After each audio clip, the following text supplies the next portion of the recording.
இயேசுவை நேசிப்பவர்கள் பைபிளை வாசிப்பார்கள். இந்த சேனலை பின்பற்றினால் ஓராண்டில் வேதாகமத்தை வாசித்து முடித்து விடலாம். ஃபாலோ பண்ணுங்க, சப்ஸ்கிரைப் பண்ணுங்க. 1 ராஜாக்கள் 3ஆம் அதிகாரம்.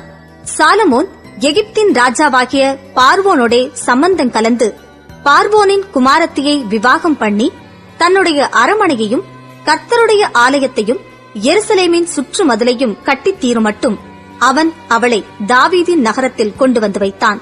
அந்நாட்கள் மட்டும் கர்த்தருடைய நாமத்திற்கு ஒரு ஆலயம் கட்டப்படாதிருந்ததினால் ஜனங்கள் மேடைகளிலே பலியிட்டு வந்தார்கள். சாலமோன் கர்த்தரிடத்தில் அன்பு கூர்ந்து தன் தகப்பனாகிய தாவீதின் கட்டளைகளில் நடந்தான். ஆனாலும் அவன் மேடைகளிலே பலியிட்டு தூபம் காட்டி வந்தான். அப்படியே ராஜா பலியிட கிபியோனுக்கு போனான். அது பெரிய மேடையாயிருந்தது. அந்த பலிப்பீடத்தின் மேல் சாலமோன் 1000 சர்வாங்க தகன பலிகளை செலுத்தினான். கிபியோனிலே கர்த்தர் சாலமோனுக்கு ராத்திரியில் சொப்பனத்திலே தரிசனமாகி, நீ விரும்புகிறதை என்னிடத்தில் கேள் என்று தேவன் சொன்னார். அதற்கு சாலமோன், என் தகப்பனாகிய தாவீது என்னும் உமது அடியான் உம்மை பற்றி உண்மையும் நீதியும் மன நேர்மையுமாய் உமக்கு முன்பாக நடந்தபடியே தேவரீர் அவருக்கு பெரிய கிருபை செய்து அந்த பெரிய கிருபையை அவருக்கு காத்து இந்நாளில் இருக்கிறபடியே அவருடைய சிங்காசனத்தில் வீற்றிருக்கிற ஒரு குமாரனை அவருக்கு தந்தீர். இப்போதும் என் தேவனாகிய கர்த்தாவே, தேவரீர் உமது அடியேனை என் தகப்பனாகிய தாவீதின் ஸ்தானத்திலே ராஜாவாக்கினீரே. நானோவென்றால் போக்குவரவு அறியாத சிறு பிள்ளையாயிருக்கிறேன்.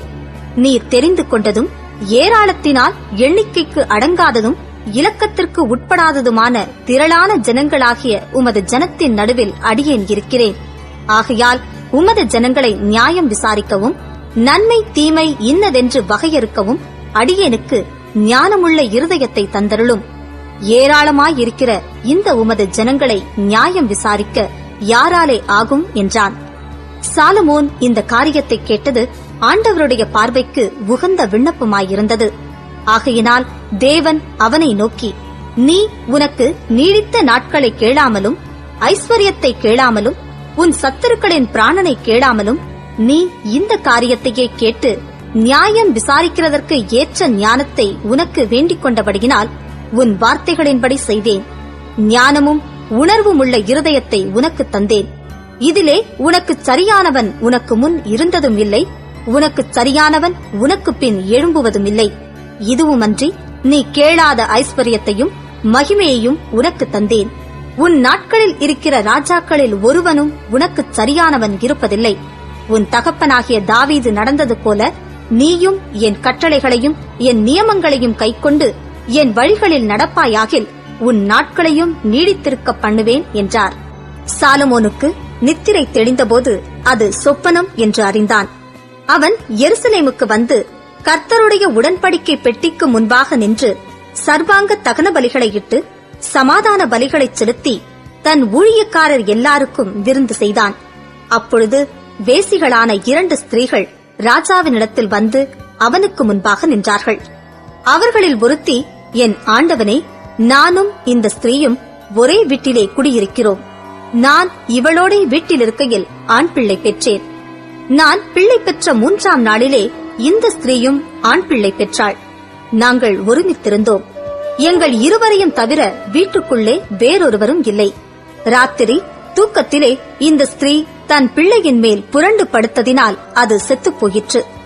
அப்பொழுது உமது அடியாள் நித்திரை பண்ணுகையில் இவள் நடு ஜாமத்தில் எழுந்து என் பக்கத்திலே கிடக்கிற என் பிள்ளையை எடுத்து தன் மார்பிலே கிடத்திக் கொண்டு செத்த தன் பிள்ளையை எடுத்து என் மார்பிலே கிடத்திவிட்டாள். என் பிள்ளைக்கு பால் கொடுக்க காலமே நான் எழுந்திருந்த போது அது செத்து கிடந்தது.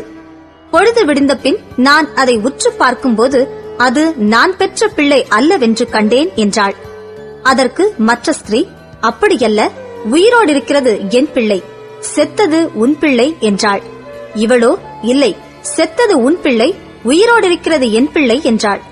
இப்படி ராஜாவுக்கு முன்பாக வாதாடினார்கள். அப்பொழுது ராஜா, உயிரோடிருக்கிறது என் பிள்ளை, செத்தது உன் பிள்ளை என்று இவள் சொல்லுகிறாள். அப்படியல்ல, செத்தது உன் பிள்ளை, உயிரோடிருக்கிறது என் பிள்ளை என்று அவள் சொல்லுகிறாள் என்று சொல்லி ஒரு பட்டயத்தை கொண்டு வாருங்கள் என்றான். அவர்கள் ஒரு பட்டயத்தை ராஜாவினிடத்தில் கொண்டு வந்தார்கள். ராஜா உயிரோடு இருக்கிற பிள்ளையை இரண்டாக பிளந்து பாதியை இவளுக்கும் பாதியை அவளுக்கும் கொடுங்கள் என்றான். அப்பொழுது உயிரோடு இருக்கிற பிள்ளையின் தாய் தன் பிள்ளைக்காக அவள் குடல் துடித்ததினால் ராஜாவை நோக்கி, ஐயோ என் ஆண்டவனே, உயிரோடு இருக்கிற பிள்ளையை கொல்ல வேண்டாம், அதை அவளுக்கே கொடுத்துவிடும் என்றாள். மற்றவள், அது எனக்கும் வேண்டாம் உனக்கும் வேண்டாம், பிளந்து போடுங்கள் என்றாள். அப்பொழுது ராஜா, உயிரோடு இருக்கிற பிள்ளையை கொல்லாமல் அவளுக்கு கொடுத்து விடுங்கள், அவளே அதன் தாய் என்றான். ராஜா தீர்த்த இந்த நியாயத்தை இஸ்ரவேலர் எல்லாரும் கேள்விப்பட்டு நியாயம் விசாரிக்கிறதற்கு தேவன் அருளின ஞானம் ராஜாவுக்கு உண்டென்று கண்டு அவனுக்கு பயந்தார்கள். 1 ராஜாக்கள் 4ஆம் அதிகாரம்.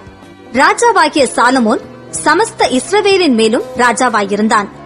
அவனுக்கு இருந்த பிரபுக்கள், சாதோக்கின் குமாரனாகிய அசரியா பிரதான மந்திரியாயிருந்தான். சீசாவின் குமாரராகிய ஏலிகொரேப்பும் அகியாவும் சம்பிரதிகளாயிருந்தார்கள். அகிலூத்தின் குமாரன் யோசபாத் மந்திரியாயிருந்தான். யோய்தாவின் குமாரன் பெனாயா படைத்தலைவனும் சாதோக்கும் அபியத்தாரும் ஆசாரியர்களுமாயிருந்தார்கள். நாத்தானின் குமாரன் அசரியா மணியக்காரரின் தலைவனாயிருந்தான். நாத்தானின் குமாரன் சாபூத் ராஜாவின் பிரதானியும் இஷ்டனுமாயிருந்தான். அகிஷார் அரமனை விசாரிப்புக்காரனும் அப்தாவின் குமாரன் அதோனிராம் பகுதி விசாரிப்புக்காரனுமாயிருந்தான். ராஜாவுக்கும் அவன் அரமனைக்கும் வேண்டிய உணவுப் பொருள்களை சேகரிக்கிற 12 மணியக்காரர் சாலமோனுக்கு இஸ்ரவேல் தேசமெங்கும் வைக்கப்பட்டிருந்தார்கள். அவர்கள் மாதத்துக்கு ஒவ்வொருவராக வருஷம் முழுவதும் பராமரித்து வந்தார்கள். அவர்கள் நாமங்களாவன: ஊரின் குமாரன், இவன் எப்பிராயிம் மலை தேசத்தில் இருந்தான். தேக்கேரின் குமாரன், இவன் மாக்காத்சிலும் சால்பீமிலும் பெட்சிமேசிலும் ஏலோன் பெத்தானானிலும் இருந்தான். ஏசேதின் குமாரன், இவன் அருபோத்தில் இருந்தான். சோகோவும் எப்பேர் சீமை அனைத்தும் இவன் விசாரிப்பில் இருந்தது. அபினதாவின் குமாரன், இவன் தோரின் நாட்டுப்புறம் அனைத்திற்கும் விசாரிப்புக்காரனாயிருந்தான். சாலமோனின் குமாரத்தியாகிய தாபாத் இவனுக்கு மனைவியாயிருந்தாள். அகிலூதின் குமாரனாகிய பானா, இவன் விசாரிப்பில் தானாகும் மெகிதோவும் சர்த்தனாவுக்கு பக்கமாகவும் இஸ்ரேலுக்கு கீழாகவும் பெத்செயான் தொடங்கி ஆபேல் மெகொல்லா மட்டும் எக்மேயாமுக்கு அப்புறத்து மட்டும் இருக்கிற பெத்செயான் அனைத்தும் இருந்தது. கேபேரின் குமாரன், இவன் கீலேயாத்திலுள்ள ராமோத்தில் இருந்தான். கீலேயாத்திலுள்ள மனாசேயின் குமாரனாகிய யாவீரின் கிராமங்களும் மதில்களும் வெண்கல தாழ்பாள்களும் உள்ள பாசான் தேசத்தினுடைய 60 பெரிய பட்டணங்களுள்ள அர்கோப் சீமையும் இவன் விசாரிப்பில் இருந்தது. இத்தோவின் குமாரன் அகினதாப், இவன் மக்னாயிமில் இருந்தான். அகிமாஸ், இவன் நப்தலியில் இருந்தான். இவன் சாலமோனுக்கு இருந்த ஒரு குமாரத்தியாகிய பஸ்மாத் என்பவளை விவாகம் பண்ணினான். ஊசாயின் குமாரன் பானா, இவன் ஆசேரிலும் ஆலோத்திலும் இருந்தான். பருவாவின் குமாரன் யோசபாத், இவன் இசக்காரில் இருந்தான். ஏலாவின் குமாரன் சீமேயி, இவன் பென்யமீனில் இருந்தான்.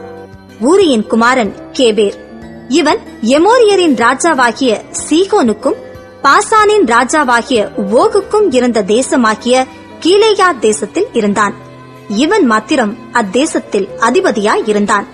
யூதாவும் இஸ்ரவேலும் கடற்கரை மணலத்தனை ஏராளமாயிருந்து புசித்து குடித்து மகிழ்ந்து கொண்டிருந்தார்கள்.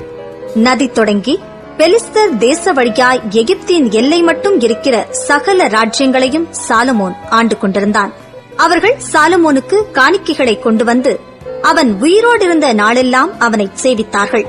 நாள் ஒன்றிற்கு சாலமோனுக்கு செல்லும் சாப்பாட்டுச் செலவு 30 மரக்கால் மெல்லிய மாவும் 60 மரக்கால் மாவும் கலைமான்களையும் வெளிமான்களையும் வரையாடுகளையும் கொழுமையான பறவைகளையும் தவிர கொழுக்கப்பட்ட 10 மாடுகளும் மேய்ச்சலிலிருந்து வந்த 20 மாடுகளும் 100 ஆடுகளுமாம்.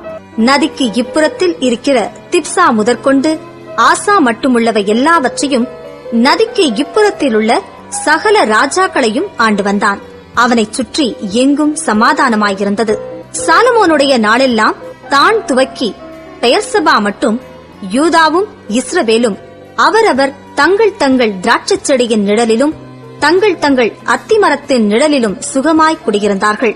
சாலமோனுக்கு 4000 ரத குதிரை லாயங்களும் 12000 குதிரை வீரரும் இருந்தார்கள்.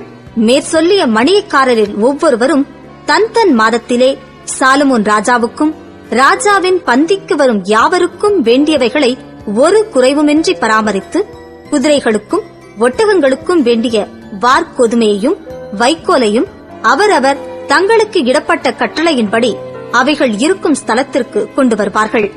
தேவன் சாலமோனுக்கு மிகுதியான ஞானத்தையும் புத்தியையும் கடற்கரை மணலத்தனையான மனோவிருத்தியையும் கொடுத்தார். சகல கிழக்கத்தி புத்திரரின் ஞானத்தையும் எகிப்தியரின் சகல ஞானத்தையும் பார்க்கிலும் சாலமோனின் ஞானம் சிறந்ததாயிருந்தது. அவன் எஸ்ராகியனாகிய ஏத்தானிலும் ஏமான், கல்கோல், தர்த்தா என்னும் மாகோலின் குமாரரிலும் மற்ற எல்லா மனுஷரிலும் ஞானவானாயிருந்தான். சுற்றிலும் இருந்த சகல ஜாதிகளிலும் அவன் கீர்த்தி பிரபலமாயிருந்தது. அவன் 3000 நீதிமொழிகளைச் சொன்னான். அவனுடைய பாட்டுகள் 1005. லீபனோனில் இருக்கிற கேதுரு மரங்கள் முதற்கொண்டு சுவரில் முளைக்கிற ஈசோப்பு பூண்டு வரைக்கும் உள்ள மரம் முதலிய தாவரங்களை குறித்தும், மிருகங்கள், பறவைகள், ஊரும் பிராணிகள், மச்சங்கள் ஆகிய இவைகளை குறித்தும் வாக்கியங்களைச் சொன்னான். சாலமோனின் ஞானத்தை குறித்து கேள்விப்பட்ட பூமியின் சகல ராஜாக்களிடத்திலும் இருந்து நானா ஜாதியான ஜனங்களும் அவனுடைய ஞானத்தை கேட்கிறதற்கு வந்தார்கள்.